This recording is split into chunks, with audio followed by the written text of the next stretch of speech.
कैसे हो आप सभी। आज मैं आपके लिए कहानी लेकर आई हूँ। बहुरानी, इस घर में मेरा साम्राज्य चलता है। कांता देवी एक समाज सेविका थी। अपने अड़ोस पड़ोस में सबके दुख दर्द में काम आती हैं। मंदिरों में दान देना, भंडारे लगाना, कंबल बांटना, बहुत सारे काम करती है और अपने सारे कार्य की फोटो खिंचवाकर सोशल मीडिया पर अपलोड करती। और वह अपने आप को बहुत महान समझती थी। उनके पति और बेटे दोनों का एक ही बिजनेस था, जो काफ़ी बड़े स्तर पर फैला हुआ था। उनका अपने देश से ज़्यादा विदेश में रहना होता था। यहाँ पर बहुत बड़ा बंगला था, नौकर चाकर, गाड़ियाँ, सारी सुख सुविधा थी। अब कांता देवी के इकलौते बेटे रमन के लिए रिश्ते आने लगे थे। रमन एक सुंदर और हैंडसम लड़का था। काफ़ी रिश्तों में से कांता देवी को लावण्य पसंद आई। उन्होंने अपने पति ईश्वरचंद्र और बेटे रमन से सलाह कर रिश्ते के लिए हाँ कर दी। बड़े ही धूमधाम से रिंग सेरेमनी हुई। लावण्य के पिताजी शहर के जाने माने रईस जगदीश प्रसाद थे। उनके परिवार में बड़ी पुत्री लावण्य, एक पुत्र जो लावण्य से छोटा था, उनकी पत्नी सुंदरी और लावण्य की दादी। लावण्य अपनी दादी की बहुत लाडली थी। जगदीश प्रसाद सारे कार्यों में अपनी माँ से सलाह लेते थे। लावण्य ने अपने घर में जो देखा था, वही संस्कार उसमें कूट कूट कर भरे थे। जितनी शालीन और सुंदर पढ़ी लिखी थी, उतनी ही शालीन। इतने बड़े घर की बेटी थी, फिर भी उसकी माँ ने रसोई के कामों में अपनी पुत्री को निपुण बनाया था। उसकी मम्मी और दादी का कहना था, जब भी एक औरत प्यार से खाना बनाकर अपने परिवार को खिलाती है तो घर में प्यार बरसता है और बरकत होती है। हर रोज ना सही, कभी कभी किसी खास मौके पर तो जरूर बनाना चाहिए। कुछ समय बाद बहुत बड़े पैमाने पर रमन और लावण्य की शादी हो गई। जगदीश प्रसाद जी ने बारातियों का स्वागत बड़े ही खुले दिल से कर रखा था। बाबुल के घर से विदा होकर लावण्य ससुराल पहुंच गई। कांता देवी ने बड़ी ही धूमधाम से अपनी बहू का गृह प्रवेश करवाया, सारी रस्में करवाई, फिर उन दोनों को हनीमून पर भेज दिया। पूरे एक महीने में आए दोनों अगले दिन का ता देवी बोली, लावण्य बेटा, चूल्हा पूजन की रस्म करनी है। कुक सारा खाना बना देगा, तुम सिर्फ परोस देना। तो लावण्य ने कहा, मम्मी जी आप बुरा ना माने तो मीठा मैं खुद बना लूं। तो वह कहती है, जैसी तुम्हारी इच्छा। लावण्य सबके लिए खीर बनाते हैं, सब बहुत खुश होकर खाते हैं और तारीफ करते हैं। ईश्वर चंद जी के मुंह से निकल जाता है, बिल्कुल माँ की जैसी बनाई है। पर फिर वह एकदम से चुप हो जाते हैं। धीरे धीरे 15 दिन हो जाते हैं और अमन कहते हैं, लावण्य अब बहुत दिन हो गए, अब मुझे काम पर ध्यान लगाना होगा। मुझे कल ही दुबई जाना है। 15 दिन के लिए तुम चाहो तो इतने दिन अपने मायके जा सकती हो। नहीं, मैं यहीं रहूंगी। ठीक है। अगले दिन अमन चला जाता है। घर पर लावण्य और नौकर चाकर ही रहते हैं। कांता देवी तो ज़्यादातर घर के बाहर ही रहती थी। एक दिन लावण्या दोपहर को आराम करने लेटी तो उसे कुछ आवाज़ आई। ऐसे लगा जैसे ऊपर छत पर कोई है। वह कमरे से बाहर निकलती है तो कांता जी उसे देख पूछती हैं, क्या हुआ बहू रानी, कुछ चाहिए? तो वह कहते, नहीं मम्मी जी, वह मुझे छत से आवाज़ आ रही थी, ऐसा लगा ऊपर कोई है। अरे कुछ नहीं, ऊपर एक स्टोर रूम है, मैंने नौकर को उसकी सफाई करने भेजा था, उसी की आवाज़ आई होगी। तो वह वापस अपने कमरे में आकर लेट जाती है। हफ्ता भर हुआ था उसे, फिर वही आवाज़ आती है तो वह ऊपर छत पर चली जाती है। वह डरते डरते धीरे धीरे चढ़ती है। कभी कोई चोर हुआ तो वह जाकर सुनते हो ऊपर कमरे में किसी औरत की आवाज़ आ रही थी, आज तुम्हें पूरा दिन कुछ नहीं मिलेगा खाने को, चुपचाप सो जाओ, बार बार सारा खाना गिराकर गंदा कर देती हो। वह अंदर जाकर देखती है, चारपाई पे एक बुजुर्ग महिला बैठी रो रही थी और वह औरत बड़बड़ाने लगी थी। लावण्य को ऊपर आया देख चौंक जाती है। एक बात तो सब एक दूसरे को देखते हैं। तो बुजुर्ग महिला कहते, तुम कौन हो? तो लावण्य कहते, जी मैं इस घर की नई बहू। अच्छा, तो तुम मेरे लल्ला की बहू हो? आप कौन? मैं लल्ला की दादी।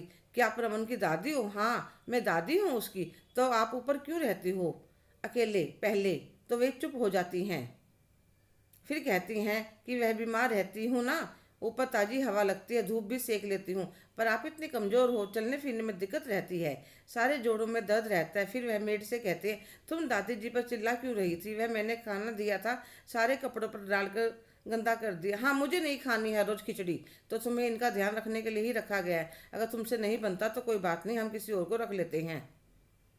मैं डर जाते, इतनी अच्छी नौकरी हाथ से निकल जाएगी, रहने का कमरा, टेलीविजन, कूलर सब साधन थे, तीनों टाइम बढ़िया खाना, बढ़िया पैसे। तो वह हाथ जोड़कर बोली, बहू रानी गलती हो गई, हम बहुत गरीब हैं, हमें नौकरी से मत निकालो, आज के बाद कोई शिकायत का मौका नहीं दूंगी। फिर लावण्य दादी जी को कहती है, आपका जो मन करे खाने का मुझे बता दिया करना, मैं बना लाया करूँगी। तुम्हें खाना बनाना आता है? हाँ दादी जी, मेरी मम्मी और दादी ने सब सिखाया है। अच्छा, तो तुम मुझे थोड़ा सा सूजी का हलवा बनाकर खिला सकती हो?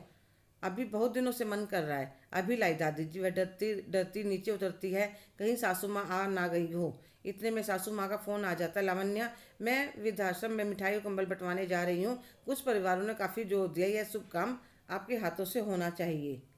मुझे लेट हो जाएगा आने में। ठीक है मम्मी जी। फिर तो वह आराम से रसोई में जाकर हलवा बनाकर ले जाती है, उन्हें अपने हाथों से खिलाते। सच बहू, तुम्हारे हाथों में बड़ा स्वाद है। उनके गले में एक चैन थी, वह उसे निकाल कर लावण्या को देने लगती हैं और लावण्या माथे के लगा वापस उनके गले में पहना देती है। दादी जी, पहले आप बिल्कुल ठीक हो जाइए, फिर लूँगी। सासू माँ या किसी को कानो कान खबर नहीं होने देती कि वह छत पर गई थी। फिर चुपचाप जाकर अपने कमरे में लेट जाती है। रात को जब रमन का फ़ोन आता है तो वह उससे कहती है, आपने मुझे बताया क्यों नहीं कि ऊपर कमरे में दादी रहती है। अरे किसी से मिलती हो तो बताऊं, मुझे पता नहीं कितना टाइम हो गया उनसे मिले। ऊपर जाता हूं तो मेड सीढ़ियों से ही वापस भेज देती है। कभी दादी पूजा कर रही है, कभी सो रही है। उन्होंने तो घर परिवार का मोह त्याग दिया, वे तो हरिद्वार जाकर बसना चाहती थी। मम्मी ने मुश्किल से मनाया कि आपको ऊपर कोई परेशान नहीं करेगा। जितनी पूजा पाठ करनी है कर लेना। मम्मी ने कितना मनाया पर हमारी शादी में भी नीचे नहीं आई। तो मम्मी को मत बताना कि दादी से मिलने छत पर गई थी, नहीं तो वह बहुत गुस्सा करेंगी, कोई उन्हें परेशान करे, उन्हें पसंद नहीं है। रमन का फ़ोन कट जाने पर लावण्य सोने के लिए लेट जाती है, पर उसे रमन की बताई बात और दादी जी के हालात बिल्कुल अलग लग रहे थे। पर उन्होंने अपनी सासू माँ से कुछ नहीं पूछा। पर जब भी मौका मिलता वह छत पर चली जाती।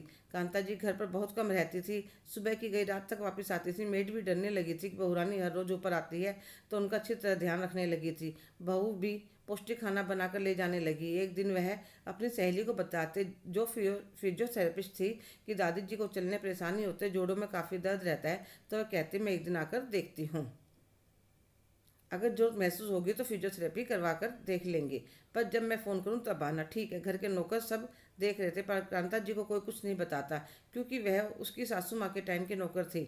जब उनका राजपाट था तब वह उनकी परेशानी में बहुत काम आती थी। वे दिल से चाहते थे मालकिन नीचे वापस आ जाए। अगले दिन लावण्य की सहेली आती है और दादी जी को देखते हुए कहते, काफ़ी समय लगेगा पर फिजियोथेरेपी करवाने से इनको आराम आ जाएगा। कल से मैं अपने स्टाफ में से किसी को भेज दूंगी, घर पर कर जाया करेगा। लावण्या कहती है, ठीक है। फिर वह इनका इलाज शुरू करवा देती है। 2 महीने निकल जाते हैं। कांता जी को शक नहीं होता, क्योंकि खुद तो कभी ऊपर जाकर देखती नहीं थी। नौकरों को धमकी दे रखी थी और नहीं वो ऐसा कर सकते, ऐसा तो वे सपने में भी नहीं सोच सकती थी। एक दिन लावण्या घर की सजावट करवा रही थी, इतने में कांता जी आ जाती हैं। अरे लावण्या बहू, आज कुछ खास है क्या? हाँ मम्मी जी, सरप्राइज है।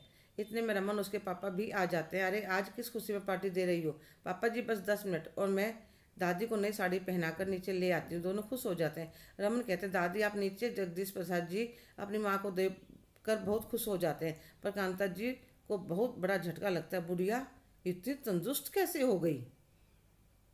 इतने में नौकर केक ले आता है। आइए दादी जी का जन्मदिन का केक खाना है तो जल्दी जल्दी आइए। लावण्या हाथ पकड़कर केक कटवाती है और पैर छूकर कहती है, दादी जी मुझे आशीर्वाद दीजिए, मैं भी मम्मी जी के जैसी अच्छी बहू बन सकूं। तो दादी जी कांता की तरफ देखती हैं। लावण्या के चेहरे पर एक अलग ही मुस्कान थी। थोड़ी देर बाद सब खा पी कर अपने कमरे में चले जाते हैं। तो कांता जी लावण्या को कहते, बहू रानी इस घर में मेरा समय चलता है, मुझसे उलझने की कोशिश मत करना। मुझे ऐसा करना होता तो मेरा मन और पापा जी को अब तक सब कुछ बता चुकी होती। पर एक बात जरूर कहना चाहूँगी मम्मी जी, पहले अपने घर को संभालना आना चाहिए। घर के बड़ों का आदर तो करो मत, अब बाहर दिखावा करना अच्छी बात नहीं है। कहकर वह अपने कमरे की तरफ चली जाती है। हेलो दोस्तों, कैसे हो आप सभी? आज की कहानी आपको कैसी लगी कमेंट करके ज़रूर बताइएगा। अगर आप मेरे चैनल पर नए हैं तो प्लीज़ लाइक शेयर सब्सक्राइब करना